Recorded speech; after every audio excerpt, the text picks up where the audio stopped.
খুদের ভাত আমার নিজে মেখে খেতে একদমই ভালো লাগে না, তাই এখন আমি মাকে দিয়ে মাখাবো, মাকেই খাবো। মামা একটু মেখে দাও ভাতটা। এই যে মা মেখে দিচ্ছে। দুটো লঙ্কা ডোলো, ডিমটা সাইড করে দাও। আমি কিন্তু পুরো ডিমটা খাবো না, ভালো করে চটকে চটকে মাখো। লবণ লাগবে মনে হয়, একটু মুখে দিয়েছিলাম, লবণ লাগবে। এইভাবে মেখে গরম গরম খেতে যে ভালো লাগে না। এর সাথে কিন্তু জানো তো শাক দিয়েও ভালো লাগে, একটা হচ্ছে ছেঁচি শাক আর একটা হচ্ছে কলমি শাক, এই দুটো শাক দিয়েই খুদের ভাত খেতে ভীষণ ভালো লাগে। অনেকে আবার ঘি দিয়ে খায়, সর্ষের তেল দিয়ে খায়, কিন্তু আমি খাই না ঘি আর সর্ষের তেল দিয়ে। আমি শুধুমাত্র আলু মাখা হলেই সর্ষের তেল দিয়ে খাই, তাছাড়া এইসব খুদের ভাত বলো বা অন্য কিছু আমি সর্ষের তেল দিয়ে খাই না, পছন্দ করি না।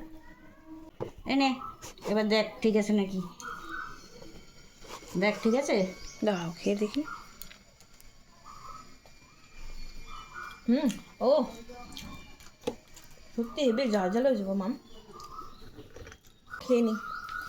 আর তোমরা কারা কারা এইভাবে খুদের ভাত খাও আমাকে অবশ্যই কমেন্টে জানিও। তো চলো টাটা।